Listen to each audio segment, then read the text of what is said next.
Mr. Bigger. All right, sister, that's quite enough. I'll handle this. I don't suppose you regard me as a mere chit of a girl, Mr. Bigger? Well, you said it. Very well, then. It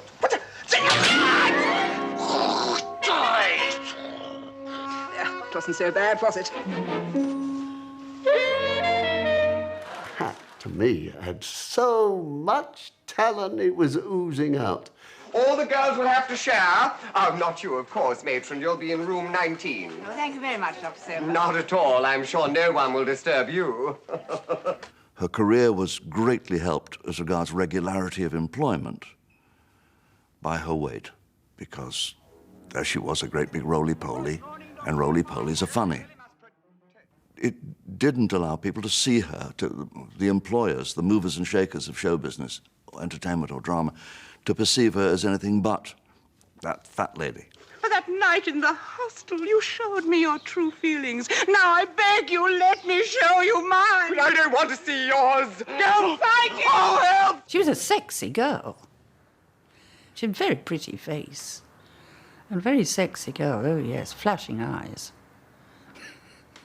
I got rhythm. Hattie Jacques, one of Britain's best-loved comedy actresses, died 20 years ago. Famous for her roles in the Carry On films and the popular sitcom Sykes, her career in show business spanned over 35 years. She had a wicked, a puckish sense of humour. If she started to laugh, oh, it was terrible. It really was. It was painful because you couldn't stop and she couldn't stop. When she was feeling a bit miserable after the show, whatever it was, she said, "Go on, Clive, do good looking." And I used to have to go.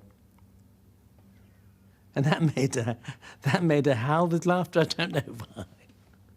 Go on, Clive, do good looking. From the beginning of her career until her death, Hattie lived in Eardley Crescent, Earl's Court, London. The house was the sort of place, and I've always been very good at making my own homes, and I love my lairs. But Hattie's house was the sort of place you wanted to move in. You just felt that you could be so comfortable there. It was cosy, it was tasteful, there was an abundance.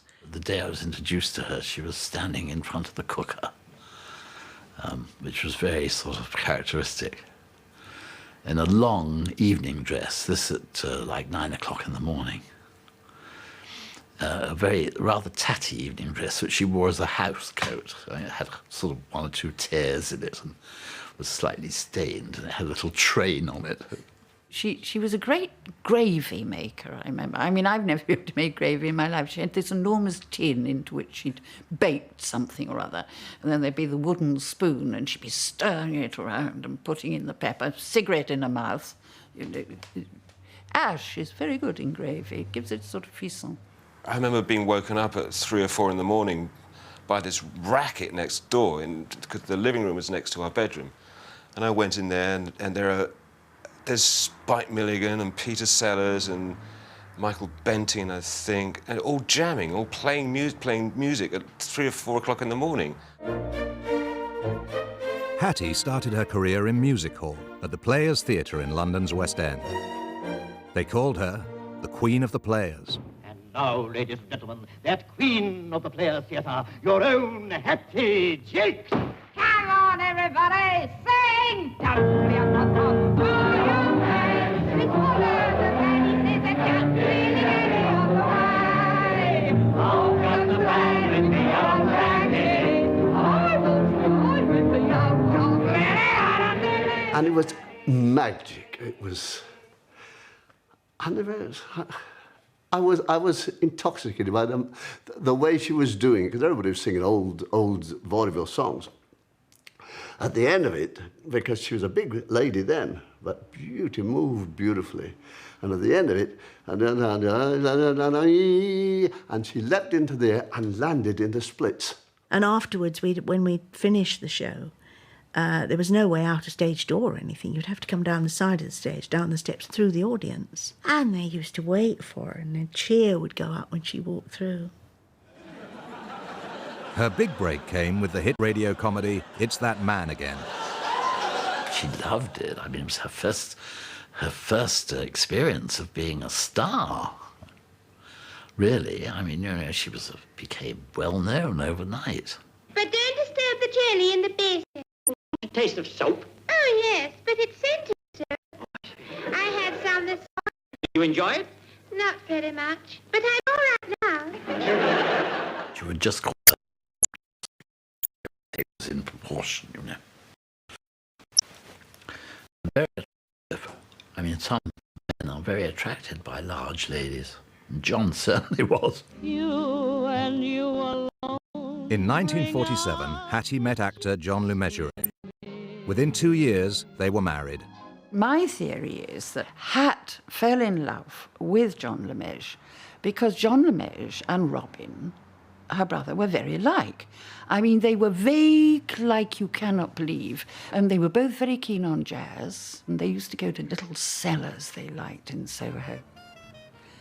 Poor old Hat was having a dinner party, and John would turn up 2 days later, and she'd say, "Where have you been?" And he said, oh, darling, I'm so sorry, I've been very good jazz. And she said, "But it's 2 days later." Time goes so quickly when you can't see daylight.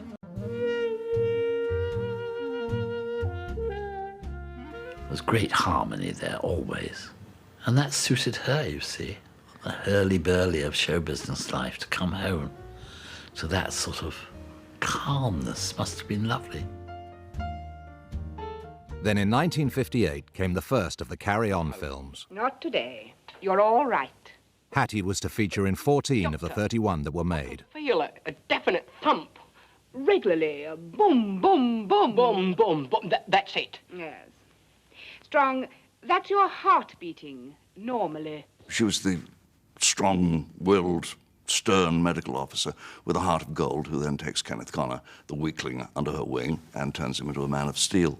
And she played that beautifully and with great reality. The scene we had no reality to it. It was a joke about throwing her weight about, which was clearly an early attempt to take advantage of her physique.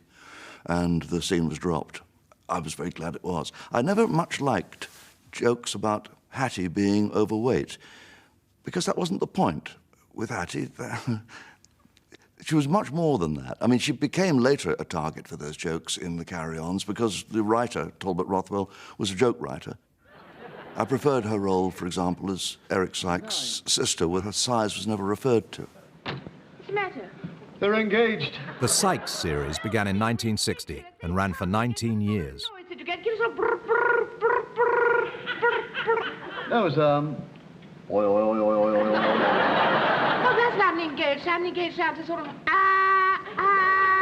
it's not an oi, oi, oi, oi. It was an oi, oi. It wasn't a I would have known. Because you need to get brr, brr. Yes. Hattie was now working with the top names in show business. Do a lot of reading, don't you?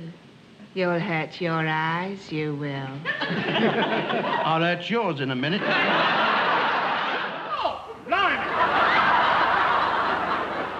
How far round has it gone?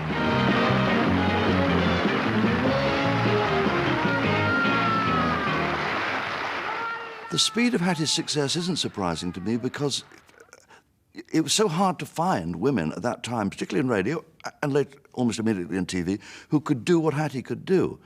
You had a very limited pool that you could draw on. You had Patricia Hayes, Miriam Carlin, June Whitfield. I've nearly finished the list. So when Hattie was obviously a good comedian, a good comedy actress, everyone wanted to employ her, so she became famous very. After 14 years of marriage to John Le Mesurier, Hattie fell in love with someone new. Who was a great guy, and his name was John Schofield, and he was an entrepreneur. The first time I ever met him at this party that Hattie gave, and I walked in, I think it was with Bruce Kopp, and I said, "Oh, gosh, who's that handsome fellow over there? Look at that." He said, "Mm-mm." He was a nice man, good-natured, loved Hattie, and, you know, they had a good, jolly relationship and a sexy relationship. I loved him, and my brother loved him. He was great. He was like... he was so different from my dad.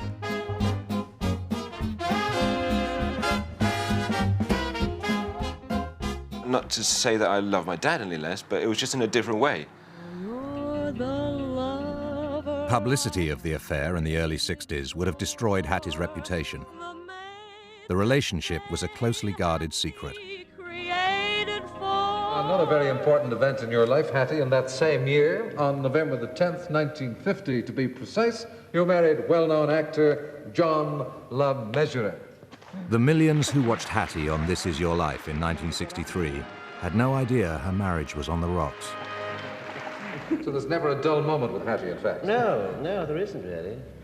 I would like to say that I am eternally grateful to the way she runs the home, looks after the children, looks after me. The home comes first, really, I think I'm right in saying. But I think for somebody who is so busy all the time and so much in the public eye all the time, to do all these things is very difficult and a jolly neat trick. Thank you, John LeMessurier. It was Hattie who ended the marriage, but by the time of the divorce, John was seeing Joan, and the press branded her the marriage breaker. I know that John would never have gone for me if there had been any hope of keeping his marriage intact. I know that he really, really loved Hattie. She was everything. She was all woman. On the day of the divorce, they all celebrated together. Hattie, John and Joan would remain lifelong friends. We sort of all launched off into what seemed like happy ever afters. You know, Hattie had her chap, I had John. Yes, it was all hope for the future. The Sykes shows and the Carry On films kept Hattie in the public eye, but privately, her weight was a problem.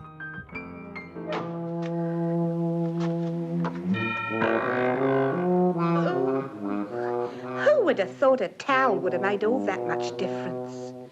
Hattie was wonderful and uninhibited on stage, but in her private life, it was as if she was holding something back all the time. I think she hated being overweight. She felt used, she felt so vulnerable. And I think the vulnerability came from the fact that she was a lady that took a lot of knocks, and also lots of personal knocks about her size and things, you know. How dare you burst into Dr. Tinkle's room in this manner? Back to your wards, all of you. Mavis? Yes? Get this old battleship out of here. Battleship? I don't think she partly enjoyed it, but she knew that to get professionally, to get what they wanted, she'd have to go with it. Young chickens may be soft and tender, but the older birds have more on them. True. It'll take a lot more stuffing. There's no doubt in my mind that Hattie's career was restricted by that very male dominance of the way she was cast, the way she was used, the way she was written for. That she was an actress of far greater range than she was ever allowed to employ. If she was anything of a looker, she wouldn't have to advertise. She's got a telephone. 748-2269. 748-2269.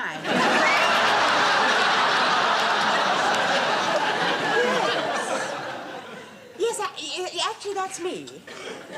Well, I'm 5'6", medium build.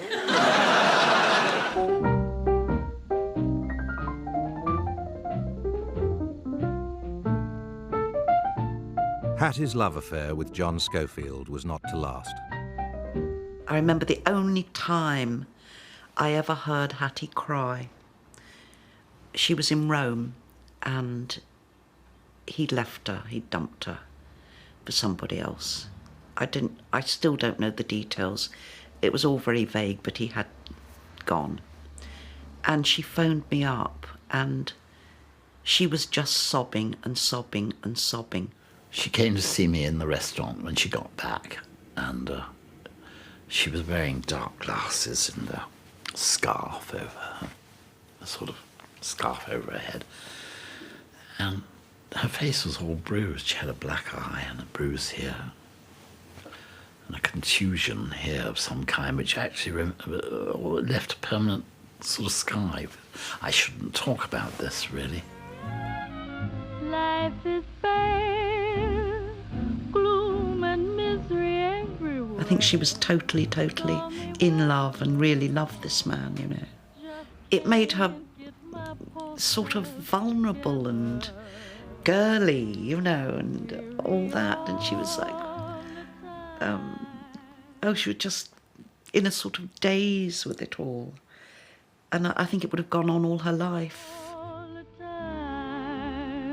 Despite her personal pain, Hattie continued to entertain her fans. Could you pass the salt, please? Thank you.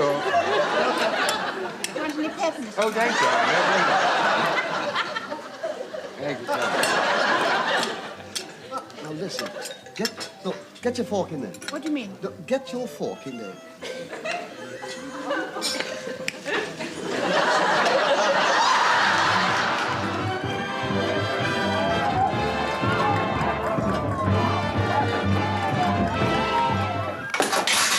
Is no good. Is good. Throughout the 1970s, Hattie was struggling with ill health. She began to develop heart problems in addition to many other things she already had. And she said to me, darling, you know, we always planned to go to Ireland. Well, let's go now. She put her hand across the table and took my hand and said, Brucey, I'm not going to live very long.